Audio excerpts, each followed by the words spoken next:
Hey guys, it's been a while. In case you forgot, we're working on my VersaTube building that I started last year. The first two videos show how we assembled the frame, then struggled to put plywood siding on it. Now we're here in the third video of the series, and I'm scrambling to get the building all closed up so I can start scheduling inspections. So from this angle, it looks pretty well closed in, aside from the giant door hole in the front wall. But in reality, it's not even close to being weather tight. The first thing to do is close in the soffit in the corners. I made up this little patch panel to put on the outside of the first eave bracket. I think the more standard way to trim this out would be to build a bird box, but those look kind of weird to me. Anyway, with that panel in place, I have something to run the soffit to without having to extend it all the way to the gables. This little nailer here is just a rip down 2x4, and it'll help the soffit span the 5-foot gaps between the trusses. For the soffit itself, I'm using the same T111 material as the siding. There are a bunch of different options for this, but I don't want vents and I'm just going to paint it anyway, so leftover scraps of siding seem to work fine.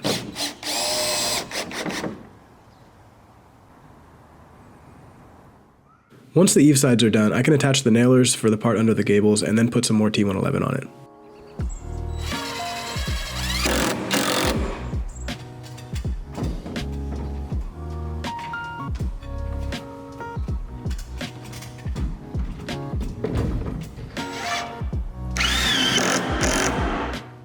And here you can see how the corner detail works out.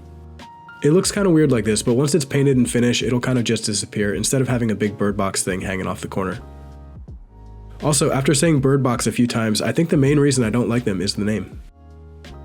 All the trim and soffit will be painted with this mocha brown color from Behr, which is supposed to be an exact match to the clopay door we're getting. But I'll be honest, it looks pretty black instead of the dark brown color that the door is going to be. I'm not thrilled with that, but I'm also not really going to do anything about it.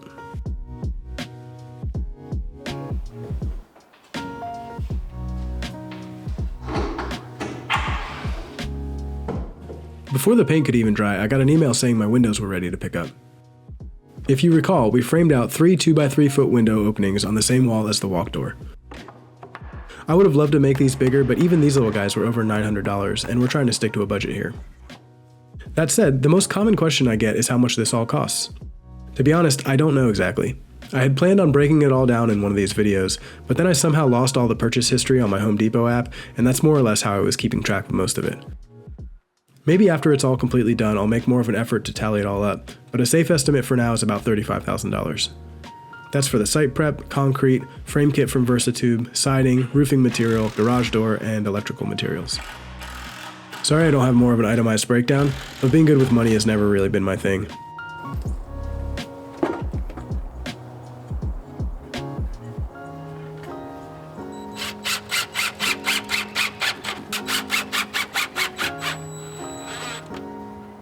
Anyway, these tiny $900 windows are in now, and it's really starting to look like something.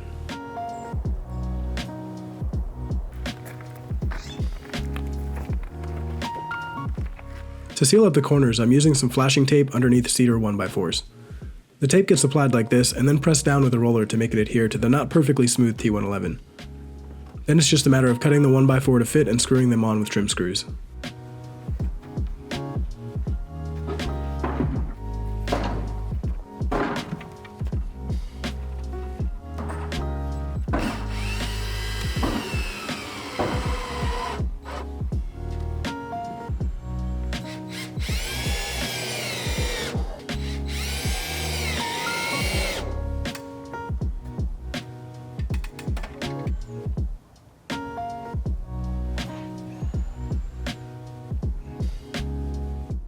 With the corner trim installed, we can take the finest 1x3 cedar Home Depot has to offer and start on some trim.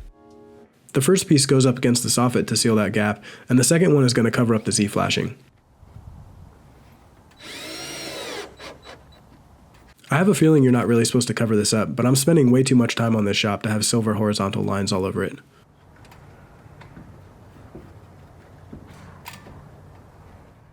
The flashing actually sticks out a bit proud of the siding, so the trim doesn't sit flat. Cutting a rabbit in the back of it seemed to do the trick, and it's purely visual, so I'm not too worried about it.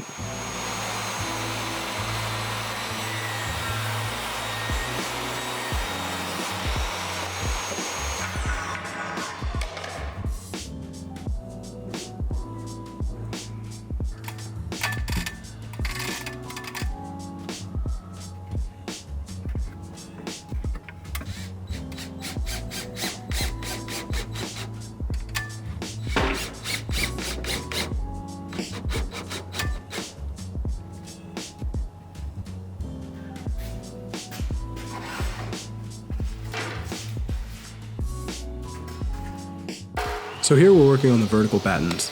The only notable detail for these is that I'm putting a bevel on the bottom so I can get stain on the end grain. At this point, I want to once again remind everyone that I don't actually know what I'm doing. I say this partially to shield myself from valid criticism, but also with the sentiment that if I can build this, so can you. The last couple videos got quite a few comments from people who had been thinking about a project like this and were encouraged by my progress.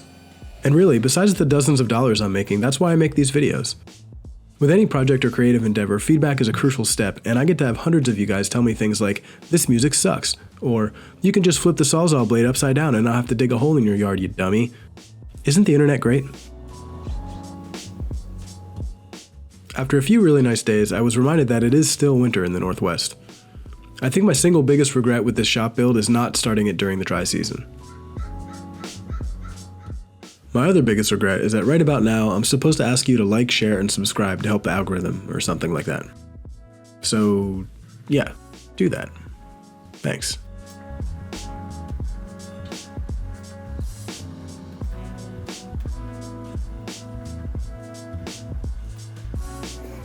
Here we are cutting the garage door opening trim so I can start putting more battens on the front.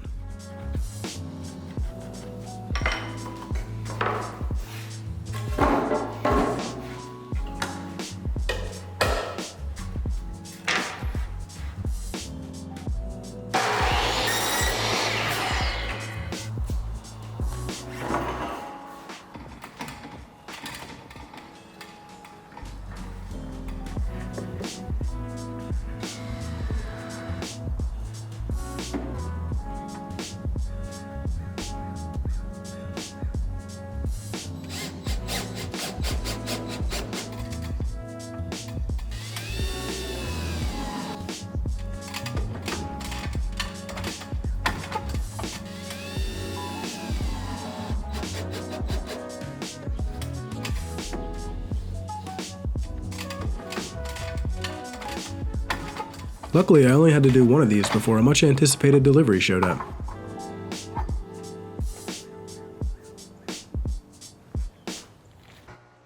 So this pile of parts is my garage door. It's a Clopay 16x10 insulated sectional door with some windows in the middle. The shop itself won't be insulated anytime soon, or maybe ever, but I figured I should plan for that eventuality. I prefer this type of sectional door over a roll-up door for its R value, its looks, and the possibility that I can put it up mostly by myself. At $3,000, it's a bit more than I thought I'd be spending on a door, but I think it is the right choice. The cool thing about setting up this style of door is that you just bolt the appropriate brackets and hinges to each section, and then stack the sections one at a time. A roll-up door gets put up as one piece, and for a door this size, that would probably mean renting another lift or some kind of machinery. The first bracket to install will connect to the cable that lifts the entire weight of the door, and we use these red screws to hopefully prevent anyone from messing with them while the springs are under tension, because that would be really bad. Then it gets double hinges on the end and 3 singles down the middle.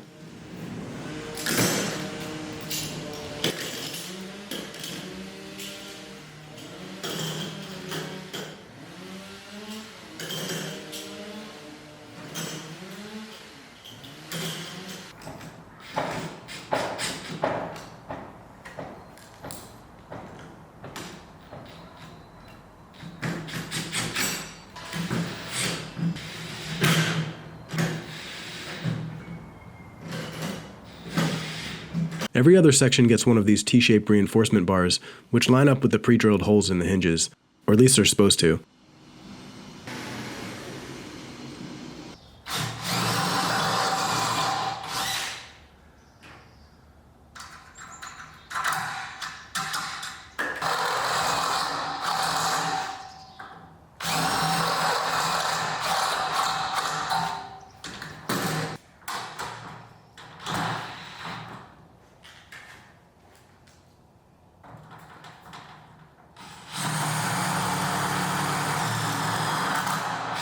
Okay, with all those pieces bolted on, we can just walk it over to the door opening and line it up so it overhangs each side of the door frame by about an inch.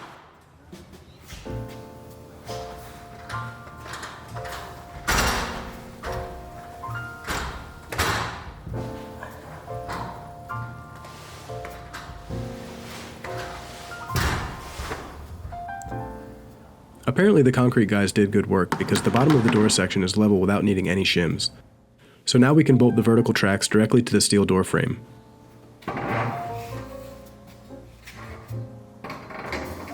I noticed some people frame out the door opening with 2x6 lumber, but VersaTube told me to bolt it straight on, and that's what I'm doing.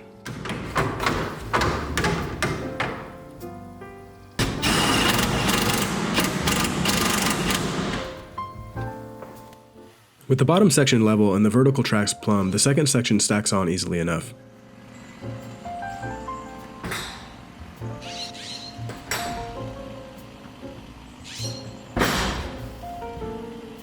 Once it's up there, the end hinges and rollers hold it in permanently.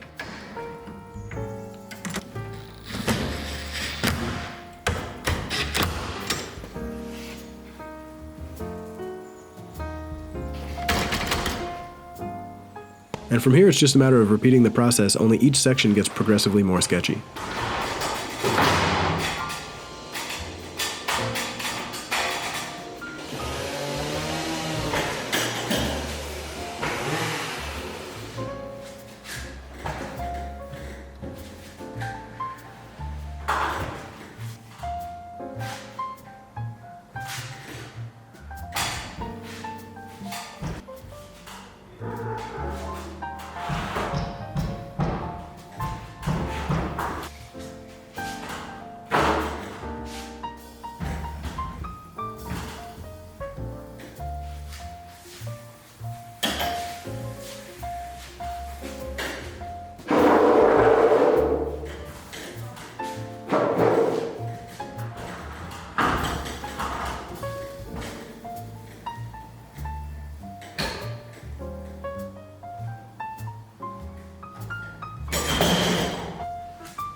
Before we can do the last section, which I did get help with, the horizontal tracks get installed. The method that worked for me was using one of the trusses as a pulley and hanging the end of the track from a rope.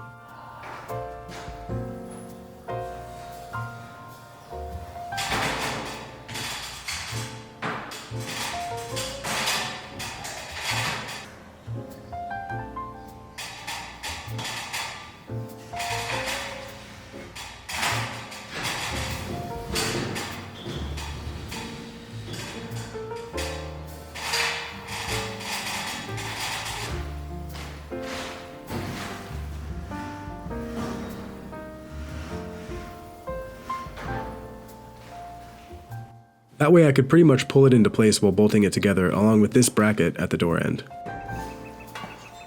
These brackets will get the spring carriers bolted to them and will support the torsional force of the springs as well as the weight of the spring and shaft assembly. VersaTube told me I'd probably need to install a vertical framing member in the exact center of the door so I could bolt these brackets there, but that doesn't really make sense.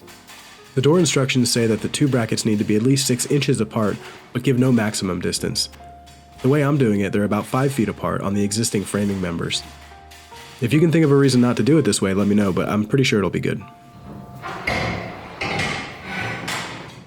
The process of getting the springs and shafts into place was admittedly a bit dicey. The instructions tell you to assemble each spring onto its half of the shaft and then with a helper lift the whole thing into place. I figured that since I'm dealing with 4 individual pieces, I could do it myself. It worked, but handling a 40-pound spring flopping around on the top of a ladder is not ideal.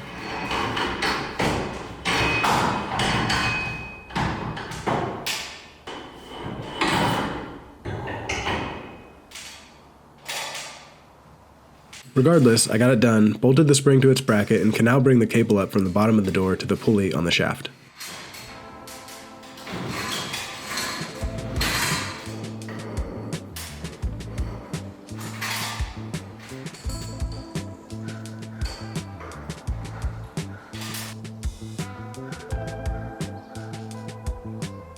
To set cable tension, you just rotate the shaft until the cable is fairly tight, then lock it into place with locking pliers. After repeating that for the other side, the two shafts can be connected in the center with this coupler.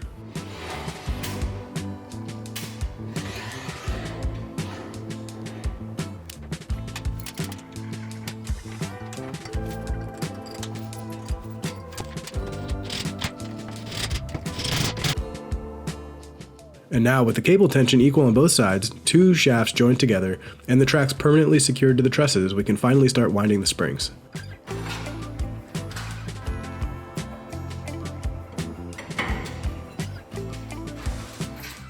At this point, something about the way the spring was turning didn't seem right.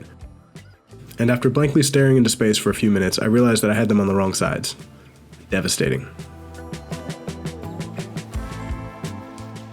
So I don't know if you guys do this, but when I mess something up, I tend to spend a bunch of time trying to reason my way out of having to fix it the right way. Logically, of course I know that these springs will only work one way, and for that to happen I need to undo all the work I've just done. Yet I still have hope for a minute or two that I can think of something that no one else has ever thought of. Maybe the springs would work better this way if I wrap the cable around the back of the pulley instead of the front. Maybe the printed instructions are wrong. Maybe the springs themselves are mislabeled. I go down this list of highly improbable situations until inevitably I accept defeat and just fix the mistake, and honestly, it doesn't usually even take that long. Does anyone else do that? That's not to say it was easy to swap the springs. It was actually the most danger I've been in quite a while. A few times during this debacle, I nearly had to start yelling for help because I was stuck between falling off the ladder or letting go of the spring, which would have sprung back and knocked me off the ladder anyway. Pure chaos. But yeah, don't try this part of a garage door installation by yourself. Okay, everything is set up properly and the springs just need to get wound about 10 times each to be able to handle the weight of this 10-foot tall door. Apparently, the rule of thumb for garage door torsion springs is 1 revolution for each foot of door height. Obviously, there are a lot of other factors to consider, but that worked well for me.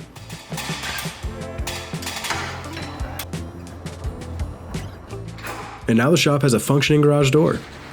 This feels like a big step, along with the work we did earlier in the video to get it all enclosed and weather-tight. There's at least one more step to get the doors sealed up, and that's installing the reverse angle seal that I should have done before the vertical tracks got bolted to the building. So now I need to loosen 2 bolts at a time and slide this rubber trim between the track and the frame. It honestly wasn't so bad, but just putting it onto the tracks beforehand would have been much easier.